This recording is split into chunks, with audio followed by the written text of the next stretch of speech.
I am now happy to announce that there will be no income tax payable up to income of 12 lakh rupees.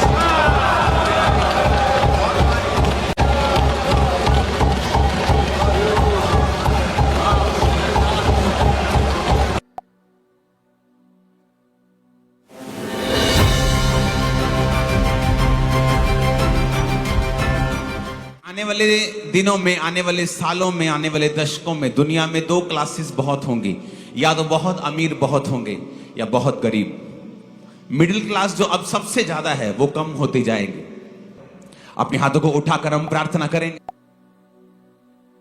पहली बार ऐसा Indian इतिहास में budget आया है जहां 12 लाख रुपए पर, क्योंकि ये मिडिल क्लास इनकम है सभी, कोई टैक्स उन्होंने कहा अब नहीं होगा।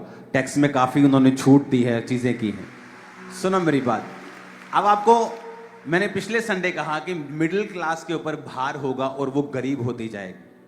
अपर मिडिल क्लास अपने आप को खींच कर अमीर हो जाएंगे और आने वाले दिनों में, सालों में दो ही क्लासेस होंगे, या तो अमीर लोग या गरीब लोग। अब सरकार जिसके पास सारे तंत्र होते हैं, जिसके पास पूरा डेटा होता है, सिस्टम होता है, उन्हें यह बात मालूम थी कि मिडिल क्लास के ऊपर जो भार है वो ऐसा है जैसा इतिहास में कभी नहीं है, कभी नहीं था। और मैंने आपको कहा था कि अगर आप प्रार्थना करेंगे तो ये चीज कैंसिल नहीं होगी, डिले हो सकती है, आगे बढ़ सकती है और आगे जा सकती है आपकी प्रेयर्स के कारण।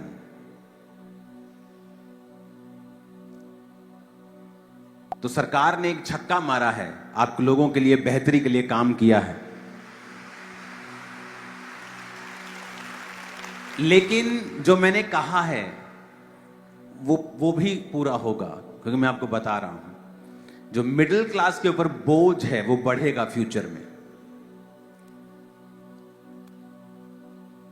फेसबुक से देखकर आपका नाम क्या है, मैं आपको इधर से प्रोफेसी कर देता हूं कि आपको ऐसी प्रोफेसी चाहिए या आपको सचमुच वो चाहिए जो आपकी लाइफ को चेंज कर सकता है, जो परमेश्वर की ओर से। आमीन। अब आपको बड़े ध्यान से समझना होगा कि बाइबल में परमेश्वर ने पहले से ही अपने लोगों को अगुवाई दी है। परमेश्वर ने अपने दास को भेजा कि जा और करीत नामक नाले में छुप जा। अब बारिश नहीं आएगी लेकिन वहां का पानी तू पिया करेगा। और वचन कहता है जब करीत नामक नाला सूख गया तो परमेश्वर कहता अब जा तू सारपत के विधवा के पास। और लोगों को अब यकीन आ रहा है, उन्हें मालूम हो रहा है, बाइबल कहती है सच्चाई बनी रहे और झूठ अगर कोई बोलेगा तो वो पल भर का होगा, कुछ भी छुपा नहीं रहेगा, उसने कहा। हालेलुया।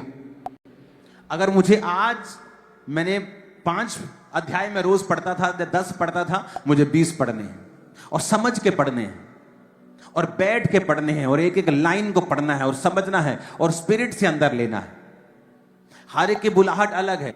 अब वही लोग खड़े होते हैं प्रेयर लाइन के ऊपर, हमें पित्ते की पथरी है, हमें रसौली है। जब आप प्रार्थना कर रहे हैं, आपको क्या लगता है 2 वीडियो से सरकार चेंज हो जाती? सरकार तो आंदोलनों से भी अपना दिमाग कई बार चेंज नहीं करती, आपको तो मालूम है।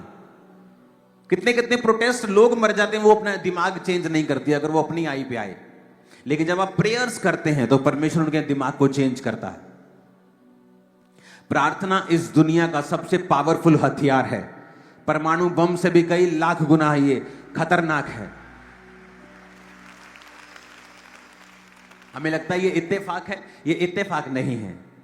2000 ये आई थिंक 10-11 की बात है, जब चर्च बहुत बढ़ गई और हजारों की संख्या में लोग आने लगे तो बहुत से स्टूडेंट्स थे जो बाहर जाना चाहते थे, लेकिन तब इतनी रास्ते ओपन नहीं फील होते।